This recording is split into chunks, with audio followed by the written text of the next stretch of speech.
আসসালামু আলাইকুম। নিয়মিত বাংলা সংবাদে আপনাদের স্বাগতম। শুরুতে থাকছে শিরোনাম, এরপর বিস্তারিত। নভেম্বরের মধ্যে গণভোট চাই বলছেন জামায়াত নেতা রফিকুল ইসলাম খান। আওয়ামী লীগের প্রত্যাবর্তনের সব দরজা বন্ধ করতে হবে বলছেন বিএনপির স্থায়ী কমিটির সদস্য সালাউদ্দিন আহমেদ। ডক্টর ইউনূস সংস্কার বুঝে না বলছেন মাহমুদুর রহমান মান্না। এবং সবশেষ জানিয়ে দিব যে তিন দলের তোষণ করল সরকার, তারা এখন অভিযোগ করছে। এতক্ষণ শুনছেন সংবাদ শিরোনাম, এবার জানুন পুরো বিস্তারিত। জামায়াতে ইসলামীর সহকারী সেক্রেটারি জেনারেল মাওলানা রফিকুল ইসলাম খান বলছেন, বিগত ফ্যাসিস্ট আওয়ামী লীগ সরকারের সময় দেশের সবচেয়ে বেশি নির্যাতনের শিকার হয়েছে জামায়াতের নেতাকর্মীরা। তারা চেয়েছিল ইসলামপন্থী রাজনীতি ও জামায়াতকে দেশ থেকে উৎখাত করতে। এ লক্ষ্যে সারা দেশে গুম, খুন ও হত্যার রাজত্ব কায়েম করেছিল।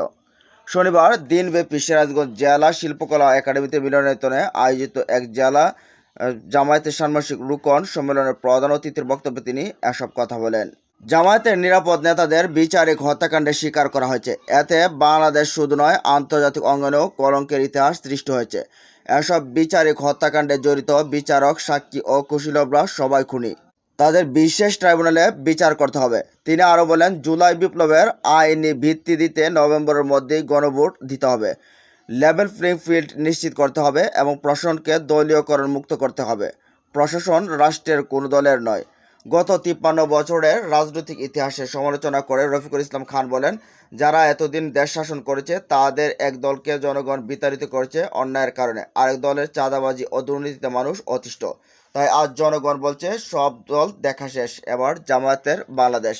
তিনি বলেন, জনগণ যদি আমাদের সুযোগ দেয় আমরা রাজা হব না, কাউকে প্রজা বানানো না, আমরা সুযোগ পেলে দুর্নীতিমুক্ত বাংলাদেশ গড়ব।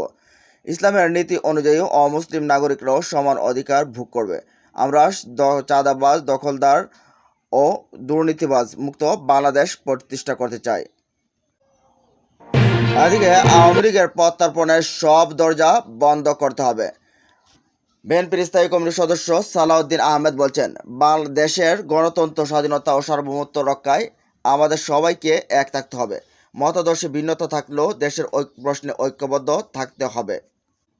যদি আমাদের অনৈক্যের কারণে ফেসিবাদের প্রত্যাবর্তন ঘটে, জাতি আমাদের ক্ষমা করবে না।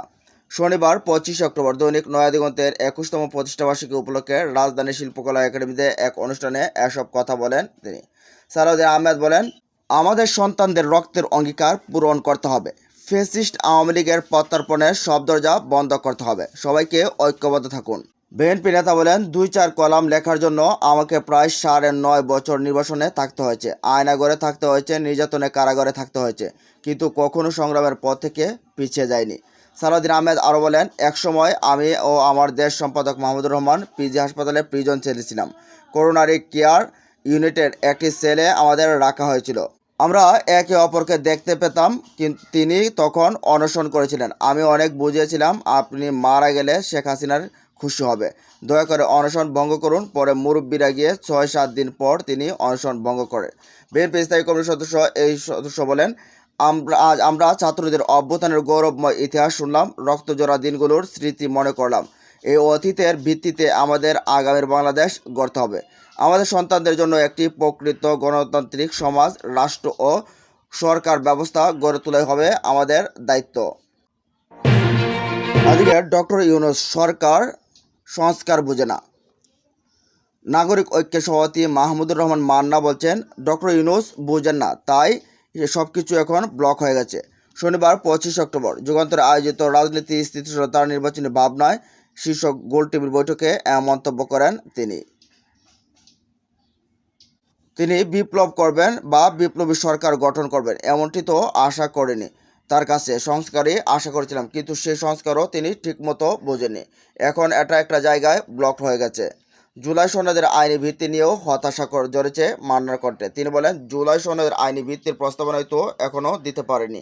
একটা দিয়েছিল, সেটা রিজেক্ট হয়ে গেছে। কয়েকদিনের মধ্যে নাকি আরেকটি প্রস্তাবনা দেবে। জুলাই সনদ বাস্তবায়নে গণভোট আয়োজনের ব্যাপারে মান্নার মত, গণভোট দিয়েই সবকিছু সমাধান হবে না। গণভোট জাস্টিফাই করবে, কিন্তু এক্সিকিউশন তো গণভোটের মাধ্যমে হবে না। যে তিন দলের তোষণ করল সরকার, তারা এখন অভিযোগ করছে। গণ অধিকার পরিষদের সভাপতি নুরুল হক নূর বলছেন, ডক্টর মোহাম্মদ ইউনূসের নেতৃত্বাধীন অন্তর্বর্তী সরকার 3টি রাজনৈতিক দলের তোষণ করছে, কিন্তু সে 3 দলই এখন তার সরকারের বিরুদ্ধে নানা অভিযোগ করছে। শনিবার 25 অক্টোবর যুগান্তর আয়োজিত রাজনীতি স্থিতিশীলতা নির্বাচন ভাবনা শীর্ষক এক গোলটেবিল বৈঠকে এসব কথা বলেন তিনি। নূর বলেন, ভাগবাটোয়ারা বিএনপি জামায়াত মিলে করছে, আমরা তো দেখেছি নতুন দল এনসিপিও জাজ নিয়োগ দিয়েছে, তাহলে 3 দল ভাগবাটোয়ারা করছে, 3 দলই মিটিংয়ে প্রধান উপদেষ্টার কাছে লিস্ট ধরিয়ে দিচ্ছে। ডক্টর ইউনূসকে নিয়েও বিস্তর অভিযোগ সাবেক এই ডাকসু বিপির প্রধান উপদেষ্টা প্রত্যাশা পূরণে কার্যকরী ভূমিকা রাখতে পারেনি বলে মত তার। রাজনৈতিক দলগুলোর মধ্যে বিভাজন প্রসঙ্গে নূর বলেন, শেষ পর্যন্ত সমঝোতা না হলে কূটনৈতিক সংকট ঘনীভূত হবে। আগামী জাতীয় সংসদ নির্বাচন সুষ্ঠু ও সফল করতে সরকার বা সেনাবাহিনীর চেয়ে রাজনৈতিক দলগুলোর সদিচ্ছা বেশি প্রয়োজন বলে উল্লেখ করেন নূর। তিনি বলেন, শুধু সেনাবাহিনী মোতায়েন করলেই নির্বাচন সুষ্ঠু হবে, এই বিষয়টি এমন নয়।